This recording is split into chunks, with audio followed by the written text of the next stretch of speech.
My name is Betty Osceola. I'm a member of the Panther Clan.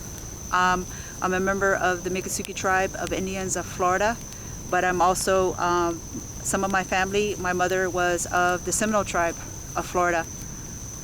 Okay, here we're in what is known as the Big Cypress area of the Greater Everglades system. And right now we're in the camp that's situated at Trail Lakes Campground in Ochopee, Florida, and an indigenous camp that has been set up under the guidance of the elders of the Miccosukee and Seminole people. And they have lit a sacred fire here to start the healing process for Mother Earth.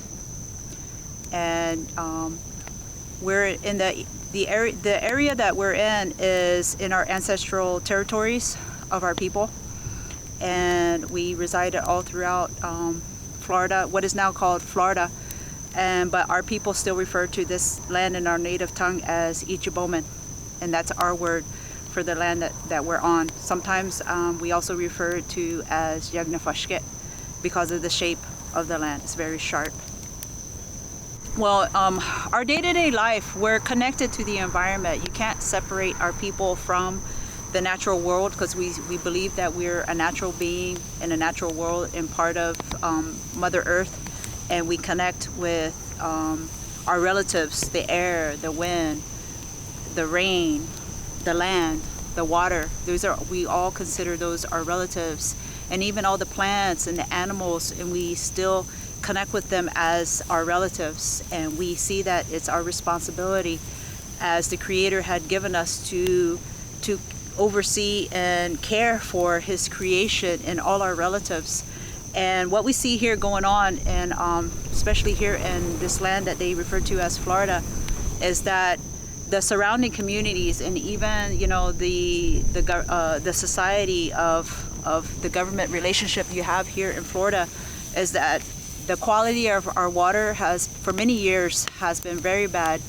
And now Florida is, their legislature is trying to pass rules that would actually allow more toxic chemicals into Florida waters. And that affects us as a people, and also affect our relatives. The water, the plant life, the animals, what they need, a healthy environment to exist in. Also, we see here, even in this area where you have the national park system always attempting to restrict our access to the environment. And even though we have our rights preserved as to practice our religious beliefs and to enter into our territories, there's always this continual movement by the system as to trying to restrict, our plant gathering, our rights to gather plants for our traditional medicines. The areas, even our hunting access, is always continually, year after year, we're always having to be on the lookout for new legislation that they try to pass. Even last year, we had a bill that Florida was trying to pass, would give any person the right, if they paid $100, to go out and start rooting around in our burial grounds, and it would allow these people to keep whatever artifacts that they found and sell it. This was just last year. We were having to, and luckily enough, we were able to help prevent that bill from going through. And it was the Citizens Archaeological Permit. But every once in a while, when they think you're not paying attention, they try to bring it back up. And now here you have, in the Big Cypress Preserve, the National Park issued a permit to allow a company to come in and do seismic survey, and it's going on as we speak, where you have a crew out there that is out mapping their routes to bring in these big vibrosis machines, these buggies that are over 60,000 pounds, and they're going to use them throughout the preserve in a grid pattern to identify areas for oil. And already you have oil operations in the Big Cypress Preserve. There's 5 operational oil wells, and it's not a question of if they find oil. They know this, on the Sunnyland Trend is what they call it in this area, that they will find oil. So once they find oil, the next step is getting permits to drill for that oil. And a lot of people have fear that a process, what they refer to as fracking, may be used and not the conventional method of oil drilling. So there's that concern for chemicals being introduced into the aquifers, maybe by accident.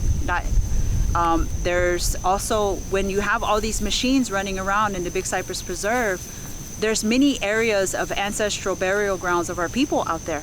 So, you know, they say they have an independent archaeologist that they have, that they'll be respectful. But, you know, if you were to take a photograph of the stars at night and take that photograph and lay it over the Big Cypress Preserve, that's about what that would probably represent, an accurate assumption of how many burial grounds are out there, of the known burial grounds, not the ones that haven't been identified. So the preserve knows that those are out there. Also, too, this method has never been used in this type of ecosystem, but yet they issued a permit, you know, and only did an EA instead of a full EIS. And they issued a FONSI, which means finding of no significant impact. And it's like, how do they know that when they've never tried? You know, they're actually doing an experiment, so they don't know what they're going to find out, conditions that they're going to have out there. And that's one of the issues. And for about 4 years now, we've been trying to stop a greenway project through our tribal, that would go through our tribal lands along a federal road. And the reason, you know, people hear greenway and ask us, why are we against the greenway? Well, a greenway is very restrictive in that you can't park on it. Even the area that from a road we use to access our traditional, for gathering herbs, to go into our traditional territories, to go to hunt, to fish, to do what we culturally do. And what a lot of people don't really understand is the Tamiami Trail, which is also known as Highway 41, was built through burial grounds. And we have, you know, the people who really want this project built keep saying they're going to be respectful, they're not going to go through our sacred lands. But here you have non-indigenous people trying to determine for our people what is sacred to us, what is, you know, what we should find culturally appropriate. And how can another people decide what is sacred to indigenous people or for any other culture for that fact? So there's been this lack of respect. They keep saying, oh, the tribes want this, we talk to the tribes, but we're telling them we don't want it, but they refuse to listen. So we have upcoming meetings to continue to try to prevent this project from happening, you know, through our tribal lands. And also that process, if this project were to be built, they're making the decision for our people as to how we dedicate our resources that we come with our funding and how we have to protect our people in this road. And they're, you know, basically trying to tell a tribe, you know, oh, you don't want this project, but you need to spend your money to take care of this road, to help these people on this road, and to help maintain this greenway that you don't want. Basically, they're telling an Indian tribe, they're making that decision for us, and that's not right. And also, too, my tribe, the Miccosukee tribe, has spent many years trying to educate about the importance of water, about the importance of protecting the environment, and also been trying to help be a part of the dialogue to improve water quality here in Florida. And millions and billions of dollars have been spent already to improve water flow, to supposedly clean up the water. Yet here you have local people try to come up with these projects that interfere with the restoration of the Everglades. And our tribal leaders are very involved in the process to help restore the quality of water for our tribal lands. And it's very important to us, but we're always having to deal with these outside entities that keep wanting to pollute our lands with their runoff of dirty water, with their projects, and also approving projects that prohibit our access to our cultural areas that we're entitled to access.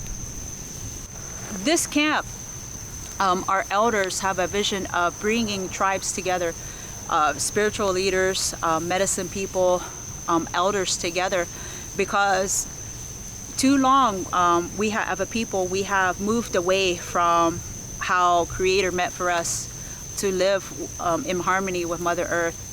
And if you really listen to the elders and the medicine people and the spiritual leaders, they have that understanding and connection and how the natural world relates, and also the healing that we need as a people to come back to who we are as a people is very important. And we need to start, in order to heal the land, you have to heal yourself and that relationship that you have with the land, and that's very important. And to look to those individuals that have that that knowledge passed down through the generations, to be able to.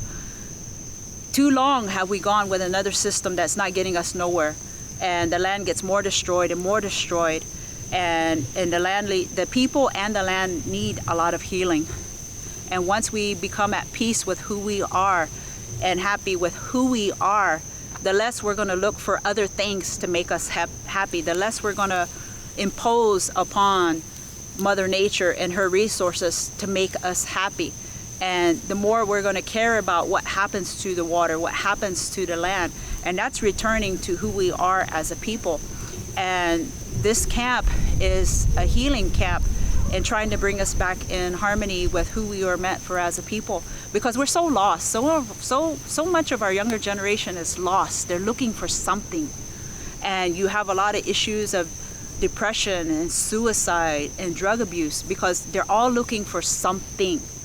And they're trying to fill that gap, that hole that they have in who they are as a person, because other cultures are trying to tell us what we are, that we're poor, that we need to be something that we're not. And my elders had always said, if you have your language and you have your culture and you know who you are, nobody can ever take that away from you. And that's very worth more than all the money in the world. And protecting Mother Earth is very valuable, and you can't put a dollar sign on that. But if we understand who we are as a people, that we're rich in who we are, then other societies trying to make us feel like we're deprived wouldn't bother us, wouldn't matter, because we would be happy and content with who we are as a people. And it's very sad to see a lot of our young people being made to feel like they have to be, if they don't have that fancy car, if they don't have that PhD, if they don't have all these material things, that they're poor. If they have their language, if they have their culture, if they have the way that Creator gave them, that's all the richness that they need. And it's because other cultures want to control us and assimilate us that they make us feel that we are beneath them because we don't have what they have. But in reality, we're so much more. Because of that, they're trying to tear down our people. And in order for us to be able to protect our environment, we have to recognize ourselves and our tribal sovereignty, to our rights to practice the way Creator had meant for us to be as a people. And as Indigenous people, we need to respect and recognize all Indigenous peoples and cultures around the world. And in order to have respect, you have to show respect. In order to be true in who you are as a people, you have to have that within yourself as a people. Nobody can give you that. And trying to look to the American system, to the American government, to validate who you are doesn't work. You have to validate who you are, and a tribe and a people yourselves. And all tribes need to foster and respect and validate each other. Once we do that, and do it around the world, we'll be able to start helping to heal Mother Earth. Because trying to put ourselves in a system that was not created by us, that is not created by Creator for us to follow, that's a man-made system. We need to return to Creator's laws and Creator's way. And that's when we're going to start moving in a positive direction. And this camp is based on trying to bring everyone together to start working towards that, because in order to assert our tribal sovereignty and our rights, you see through years, the United States government is not going to do that. They don't want to do that. But us around the world will be able to do that. and to start that healing, because that's where we need to go. And once we start going down that path, from my understanding is that it'll start getting clearer. We'll start seeing things improve, because this is our last opportunity. When I hear the stories of when I was growing up as a little girl and what my elders said would be happening, you know, as a child, you wonder, how can that come to be? But the things that I see now, people who were born many generations before I ever existed knew what was going to happen, and we're here. And this is, you know, I'm hearing from, you know, my elders and our spiritual people that this is our last chance. We don't have too much time to start trying to wake people up. We need to get a move on it.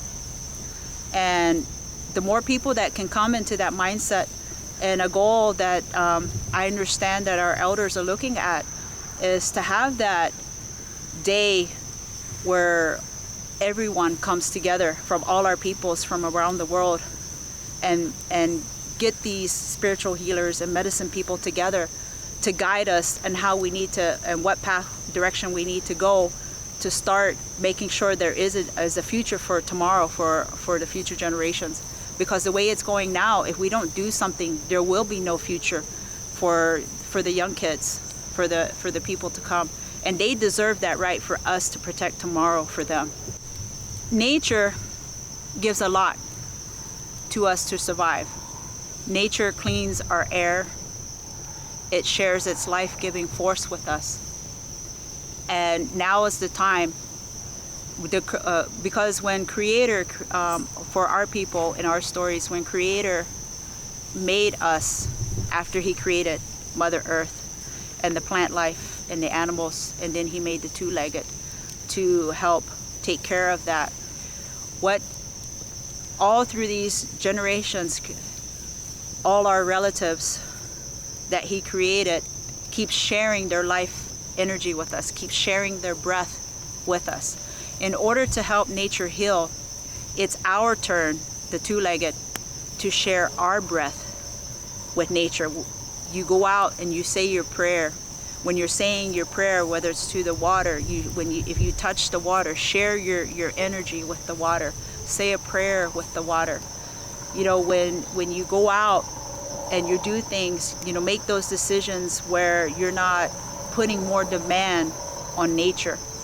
But wherever you go throughout the day, when you get up, you say a prayer for nature. And when you're saying that and you're sharing your breath with nature, you're giving nature your life force. Because all these years, it keeps giving its energy to us, and it keeps giving its energy to us.